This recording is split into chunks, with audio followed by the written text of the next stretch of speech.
Record.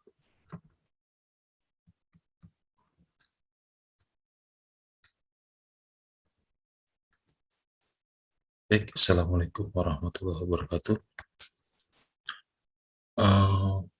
Di sini kita akan membahas tentang di pertemuan pertama di semester pendek ini, membahas yang pertama tentang function. Ada 3 buah function yang akan kita pelajari. Pertama, function itu sendiri. Terus ada juga recursive function dan array dalam function. Oke, kita pertama function. Dalam bahasa C bahwa function itu adalah sebuah subprogram yang dia akan berada di luar main program, namun dia adalah bagian dari program tersebut. Main program berfungsi untuk mengeksekusi hasil dari function tersebut. Maka function itu akan dipanggil oleh main program sesuai dengan pendeklarasian atau urutan yang kita berikan di main program. Ada 2 buah function yang akan kita pelajari. Pertama, function dengan nilai balik dan function tanpa nilai balik. Oke, sebelum kita ke seperti apa function, tapi kita review kembali tentang apa itu function. Bahwa ada sebuah main program, di mana dalam main program itu adalah ada fungsi-fungsi yang akan mengeksekusi atau menjalankan tugasnya masing-masing sesuai dengan karakteristik dan spesifikasi yang kita inginkan. Maka fungsi tersebut akan berada di luar main function atau luar fungsi utama yang ada di program. Dalam sebuah fungsi bahwa main function itu, fungsi subprogram itu dibutuhkan ya karena memang program yang baik itu adalah program yang bisa memecah fungsi-fungsi eksekusi, pengolahan data, pengolahan angka yang di luar main function. Artinya untuk tidak membebani pada fungsi utamanya. Jadi fungsi tentang perhitungan ada di luar, fungsi tentang statement dari luar, itu salah satu kebutuhan atau fungsi dari subprogram. Di sini ada fungsi tanpa nilai balik, kita bisa cirikan dengan menggunakan kata keyword void di depannya, terus ada nama fungsi di situ. Kalau memang ada parameter, ada parameter, parameternya adalah biasa ada nama pertama tipe datanya apa, terus nama variabelnya apa. Fungsi parameter ini adalah sebetulnya digunakan oleh function pada saat dia menerima nilai yang diinputkan baik oleh sistem maupun oleh user melalui main program. Jadi seluruh nilai atau seluruh statement yang ada di variabel yang diterapkan di main program akan diberikan ke parameter untuk diolah di fungsi yang sudah kita buat. Ingat bahwa fungsi void atau tanpa nilai balik itu adalah fungsi yang dia tidak mengembalikan nilai, atau dalam bahasa kita bahwa fungsi void itu adalah fungsi yang kalau di beberapa pemrograman dia biasanya menghasilkan keluaran di dalam fungsinya. Tidak beda dengan nilai balik. Nilai balik biasanya tidak ditampilkan di sana, tapi dia akan ditampilkan dalam eksekusi di main program. Nah, ini salah satu contohnya. Ada fungsi tanpa nilai balik, di mana kita lihat ada proses penampilan atau mengeluarkan hasil dari fungsi itu seperti apa. Bisa juga bentuknya statement seperti ini, kata atau untayan kata, atau bisa juga sebuah nilai. Itu bisa ada coba nanti pada saat Anda menggunakan fungsi tanpa nilai balik. Apakah bisa mengolah nilai, menghasilkan nilai di situ, atau tidak bisa, itu bisa Anda coba nanti. Nah, ini bentuk utuhnya dari sebuah function dalam main program. Lihat perhatikan bahwa di main program hanya memanggil nama fungsinya, tapi seluruh kegiatannya ada di subprogram atau di function. Kalau Anda perhatikan di main program ada pemanggilan fungsi tulis 10 kali, nah itu memanggil fungsinya untuk menghasilkan keluaran apa yang disampaikan di fungsi tersebut. Nah, sekarang dengan fungsi dengan nilai balik. Fungsi dengan nilai balik, keywordnya adalah tipe data di depannya, terus nama fungsi, terus parameter-parameter. Parameter seperti tadi, Bapak sudah sampaikan bahwa dia sebuah variabel yang ada di main program yang akan diberikan ke fungsi untuk diolah. Hasilnya seperti apa, terus prosesnya apa, baru hasilnya seperti apa. Nah, hasil ini biasanya tidak ditampilkan di subprogram atau di function. Dia akan dikembalikan ke fungsi tersebut agar pada saat dipanggil fungsi itu dalam main program, dia menghasilkan hasil keluaran dari proses yang ada di subprogram tersebut. Nah, ini salah satu contohnya, di mana di sini ada fungsi hitung luas bujur sangkar, ada parameternya adalah bertipe data integer, dan nama variabelnya adalah sisi. Ingat bahwa kalau kita menggunakan nama tipe fungsinya integer, maka parameternya baiknya integer. Tapi kalau kita menggunakan fungsinya floating point, maka parameternya juga yang baik floating point. Di sini kita lihat bahwa ada sebuah proses yang telah dilakukan dalam variabel parameter, yaitu sisi, dan hasil proses itu akan diberikan ke sebuah variabel lagi yang namanya L. Nah, lihat di return di akhir mengembalikan nilai yang didapat dari hasil proses, maka si hasil L, hasil tersebut akan dikembalikan ke fungsinya, kembalikan ke variabel L-nya, atau akan disimpan di nama fungsi tersebut. Ini bentuk seluruhnya dari program tadi. Nah, di sini ada sebuah trik atau tips. Anda bisa memberikan hasil keluaran fungsi ke buah variabel yang ada di main program, atau Anda bisa panggil langsung fungsinya dalam sebuah variabel yang ada di main program. Artinya dia tidak diberikan ke variabel dulu, tapi langsung dipanggil fungsinya dalam bentuk variabel. Kita akan lihat. Nah, ini salah satu bentuk, ini hampir sama dengan yang tadi.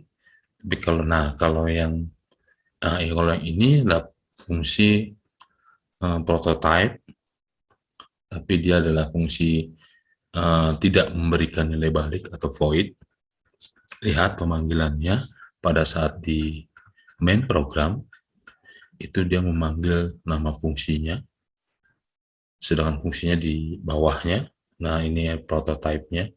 Prototype itu sebetulnya adalah pendeklarasian fungsi yang ada setelah fungsi main. Kalau Anda membuat fungsinya setelah fungsi main, maka Anda wajib membuat sebuah deklarasi bahwa ada fungsi dalam fungsi main.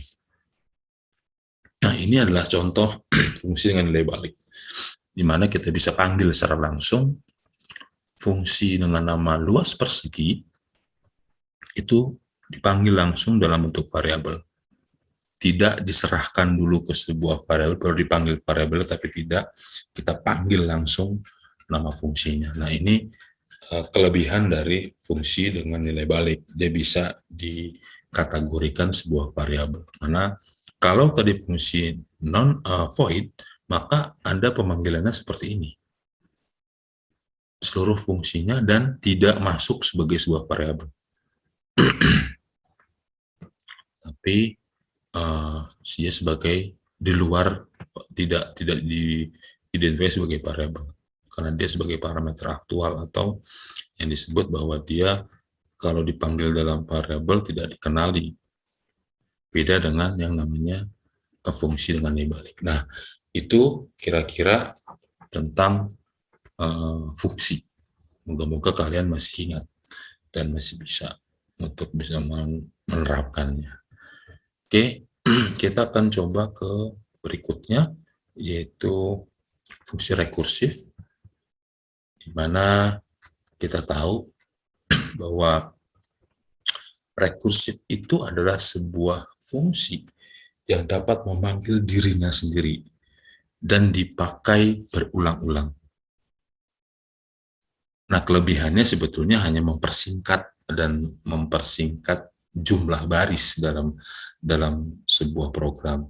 Tapi dalam prosesnya dia membutuhkan banyak memori karena setiap program yang dipanggil oleh Desi dibutuhkan jumlah ruang memori yang tambahan. Nanti kata tadinya hanya satu gitu ya, ternyata dia panggil berkali-kali, maka dia akan menyiapkan beberapa jumlah memori yang harus dibagi oleh nilai yang digandakan oleh diri sendiri. Nah, fungsi ini biasanya digunakan untuk permasalahan-permasalahan sederhana. Tapi untuk permasalahan yang kompleks, dia jarang digunakan, karena akan mengandung banyak sekali, akan membebani di memori pada saat program ini berjalan. Tapi Anda harus tahu bahwa ada fungsi rekursif yang bisa mempersingkat proses pengulangan data pemanggil diri sendiri.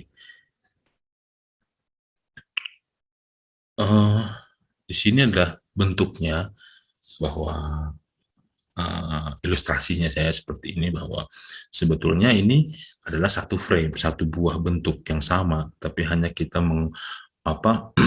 menduplikasi dirinya sendiri ke dalam bentuk-bentuk yang sama dan lebih banyak. Jadi seolah-olah dia banyak dan berbeda, padahal dia sama dirinya sendiri. Nah, biasanya fungsi rekursif itu digunakan untuk proses perkalian, untuk mencari kelipatan, untuk mencari faktorial, untuk mencari deret, untuk mencari untuk membuktikan tentang teori Fibonacci, terus juga Tower of Hanoi dan yang lain-lain yang membutuhkan penduplikasian data atau mengkalikan atau menambahkan dirinya sendiri.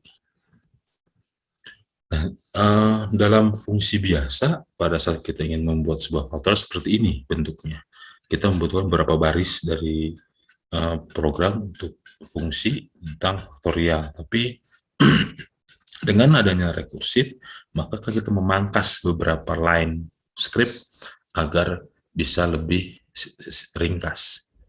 Kita lihat, nah ini tadi hanya ada lebih dari 5 line.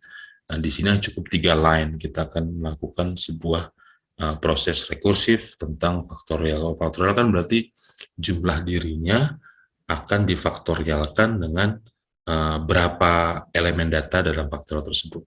Misalkan dia 4, maka nilai faktorial ada 4, 3, 2, 1. Maka dirinya sendiri sebetulnya yang akan dikurangkan atau ditambahkan. Nah, ini salah satu bentuk dari rekursif. Ini juga tentang deret. Deret kita tahu bahwa deret angka itu kita ingin tahu. Misalkan deret angka, dia bisa buat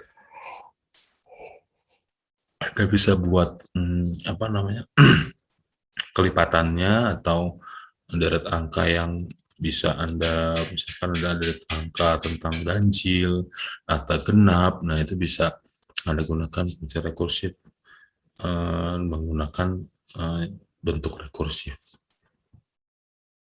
Ini ilustrasi dari bagaimana berjalannya si rekursif tersebut. Pertama, kita tahu bahwa ada sebuah variabel yang dibandingkan untuk nilai masukannya, maka terus juga ada fungsi penyeleksi bila mana nilai tersebut masih diterima, maka dia akan menjalankan statement berikutnya. Baru setelah itu baru ada fungsi rekursifnya seperti apa. Nah, di sini kita lihat bahwa nilai A misalkan kita asumsikan 5. Maka fungsinya fungsi if akan menyeleksi apakah 5 sama dengan 0. Kalau dia benar, maka return 0 ini akan dijalankan, artinya bahwa fungsi statement atau perintah berikut tidak dieksekusi, artinya berhenti. Maka bahwa kalau kita tahu 5 ini sebagai pembandingnya, maka kita menginginkan bahwa nilai 5 ini akan turun agar dia mencapai 0, agar fungsi pengulangan selesai. Makanya di sini ada, bila mana ini tidak terpenuhi, maka dia akan jalankan else. Else if 5 lebih besar 0, apakah iya? Kalau benar, dia akan cetak A. Tadi cetak 5 ya, karena di sini A sebetulnya di bentuk skripnya, maka 5 dicetak. Setelah 5 dicetak, dia selesai. Dia keluar dari fungsi looping ini, fungsi decision ini. Dia masuk ke sini. Nah, 5 karena kita ini menjumlahkan deret, maka kita membuat A ditambah jumlah deret, tadi A-1, maka jumlah 5 dikurang 1. Nah, A yang berikutnya adalah yang sudah dikurangi ini, nilai terakhir, masuk ke sini. Nah, 4. Kalau 4 masih tidak sama dengan 0, dia jalankan seperti tadi, sampai jumlahnya 0.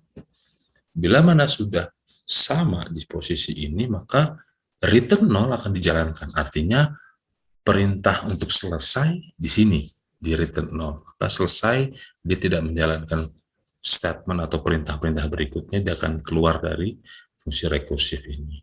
Nah, ini salah satu ilustrasinya yang bisa disampaikan oleh Bapak tentang fungsi rekursif. Nah, kalau kita lihat dari sini, bahwa ini adalah sebuah program jumlah deret seperti tadi ya, kita lihat bahwa inilah fungsi rekursifnya, bentuk recursive function. Disinilah fungsinya, dia akan terus membuat deret di mana jumlah deretnya dimulai dari yang tertinggi turun sampai yang terendah, karena di sini kita menginginkan bahwa bila X lebih besar dari 1, maka terus. Tapi kalau X sudah tidak lebih besar 1, maka dia akan selesai. Nah, itu salah satunya. Kalau di sini dibuat X lebih besar 1, apakah iya X, maka selama dia masih lebih besar 1, dia akan jalankan. Artinya bahwa pada saat dia X 1, maka selesai. Dia tidak akan mengeksekusi perintahnya, dia langsung kembali ke return 1.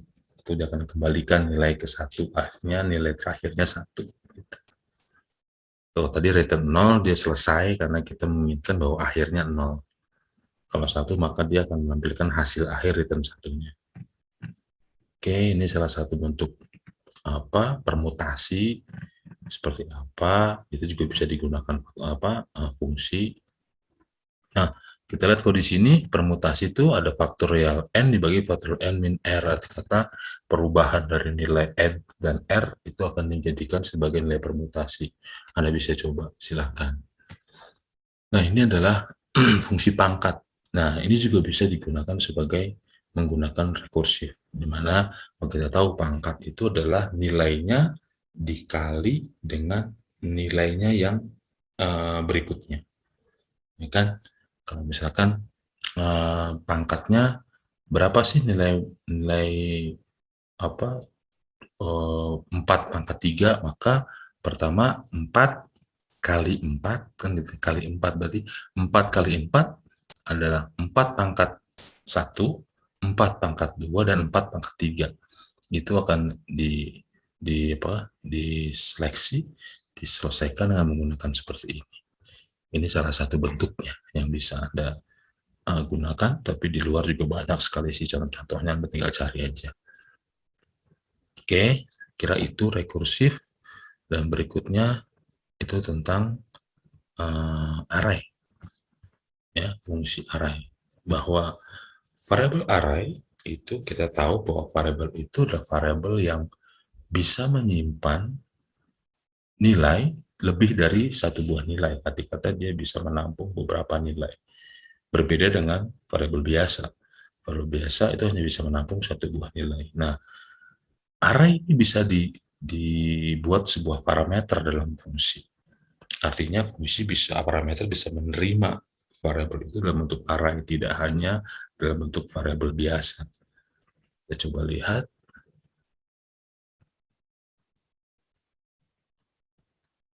Ini perbedaannya.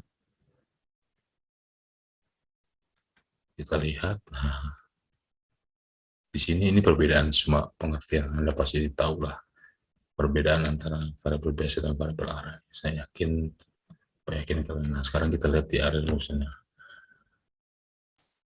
Nah, ini adalah array dalam fungsi, adalah sebuah teknik dalam mendeklarasikan variabel array pada sebuah fungsi beserta proses dan hasilnya.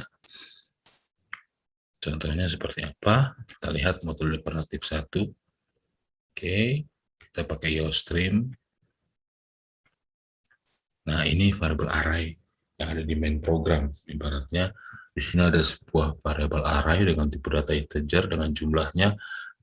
Di sini sih tidak ditetapkan jumlahnya, tapi elemennya kita tampilkan. Berarti ada berapa? 4 elemen data atau yang bisa ditetapkan. 0, 1, 2, 3 elemen data yang bisa diterapkan. Berarti A-nya isinya itu dalam kurung bisa 3. Nah, ini ada fungsi for. Ingat bahwa kalau kita ingin memanggil atau mengisi atau elemen datanya variabelnya array, kita bisa menggunakan fungsi looping untuk mengisi sesuai dengan indeksnya. Karena fungsi looping kita bisa menyeleksi satu persatu dari si alamat elemen array tersebut. Nah, di sini contohnya adalah kita ingin mengetahui berapa jumlah penjumlahan elemen array, di mana fungsinya perintahnya seperti ini. Nah, ini dalam bentuk iteratif biasa, ya. Nah, ini hasilnya bahwa kalau bentuknya tanpa fungsi seperti ini, kita membuat elemen program. Begitu pula, nah ini kita coba lihat. Nah, sekarang kita pindahkan si proses tersebut ke dalam sebuah fungsi. Kita lihat ada variabel array dengan tipe data integer yang jumlahnya kita tidak tentukan, tapi nanti di main program biasanya kita tentukan jumlah elemennya. Nah, prosesnya di sini. Prosesnya kalau tadi ditentukan nilainya, sekarang tidak, tapi berdasarkan ini, maka sebetulnya bahwa elemennya itu jumlahnya 4. Karena kita tahu bahwa ini ada batasan loopingnya. Selama dia masih kurang dari 4, berarti elemen 1, 2, 3, 0, 1, 2, 3. Berarti sampai 3, begitu 4, dia akan selesai, tidak masuk di proses berikutnya karena sudah tidak terpenuhi. Nah, kita lihat bagaimana main program memanggilnya. Nah, dilihat tuh bahwa di sini ada nilainya ditetapkan, ya. Maka nilainya akan masuk ke sini dan akan diseleksi di sini. Dia memanggil alamat indeksnya. Nah, hasilnya bahwa setiap nilai variabel yang ke n-nya berapa? 0 itu untuk alamat indeksnya, itu akan diberikan ke variabel hasil. Dan fungsi ini adalah fungsi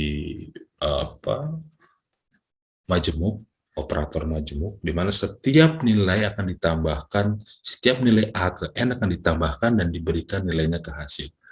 Jadi artinya bahwa setiap nilai yang ke A0, A1, begitu A0 diberikan ke hasil. Begitu A1, maka nilainya akan ditambahkan A yang tadi berapa, ditambahkan lagi ke A berikutnya, berikan ke hasil, terus seperti itu. Nah, lihat pemanggilannya, kita tahu bahwa kalau kita menggunakan void atau sebuah nilai tanpa nilai balik, maka pemanggilannya seperti ini. Dia tidak bisa ditetapkan sebagai sebuah variabel, tapi sebagai sebuah fungsi yang dipanggil secara utuh. Nah, ini salah satu bentuk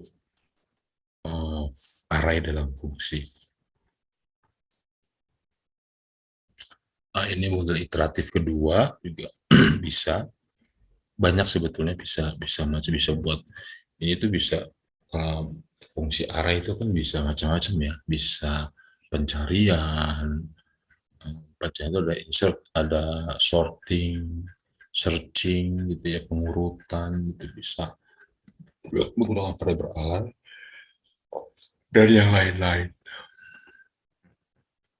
Oke, Anda bisa lihat di sini bagaimana fungsi main hanya mendeklarasikan dan menampilkan apa yang ada di sementara semua prosesnya ada di subprogram. Nah, ini penampilannya kalau untuk fungsi void. Nah, tinggal bagaimana Anda mengkonversikan bentuk dengan tanpa nilai balik ke bentuk dengan nilai balik. Itu saya sebetulnya untuk mencoba kemampuan Anda apakah bisa mengkonversi ini ke bentuk dengan nilai balik. Oke, ada pertanyaan. Ada 3 buah pertanyaan yang Bapak ingin tanyakan, apakah masih ada pertanyaan? Kalau ada, Anda coba buka kembali tentang materi fungsi, fungsi dengan array, fungsi dan fungsi rekursif, Anda buka lagi untuk bisa lebih memahami di materi ini. Nah, ini bukan tugas, tapi ini hanya sebuah contoh dari tugas dari sebelumnya tentang inilah sebuah fungsi mana dia ada bentuknya itu adalah main program ya. Nah, main program kalau Anda ingin mau coba silahkan ini bagaimana caranya bentuk ini menjadi sebuah fungsi dengan menggunakan parameter variabelnya array. Silahkan Anda coba. Tidak apa-apa, ada 2 buah contoh. Ini juga sama Anda bisa coba buat, misalnya Anda konversikan ini ke bentuk dua bentuk, satu yang tadi juga sama yang pertama juga bentuknya tanpa nilai balik, terus dengan nilai balik. Ini untuk latihan Anda, bagaimana Anda bisa memahami bagaimana sih memindahkan ini ke bentuk fungsi. Kalau ini kan hanya untuk main program. Oke, kira-kira itu materi yang bisa Bapak sampaikan pada pertemuan kali ini. Semoga ini bisa menambah pemahaman Anda. Mungkin setelah ini akan ada kuis yang harus Anda selesaikan. Ada beberapa kuis, jadi dalam setiap kuisnya ada bobot nilainya.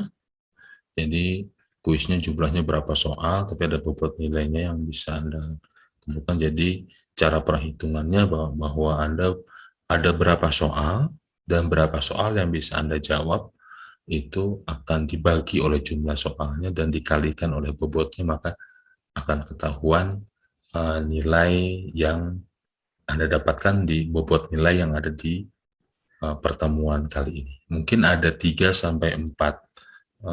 kuis yang harus Anda kerjakan dan harinya berbeda. Jadi kalau kita mulai dari Jumat, maka kuis pertama akan bisa dibuka itu mungkin nanti sekitar jam 1 dan akan berakhir di esok hari jam 1, tapi waktu pengerjaannya hanya 30 menit dengan jumlah soalnya mungkin 20 atau 30 itu akan di setiap kuis punya bobotnya masing-masing nanti.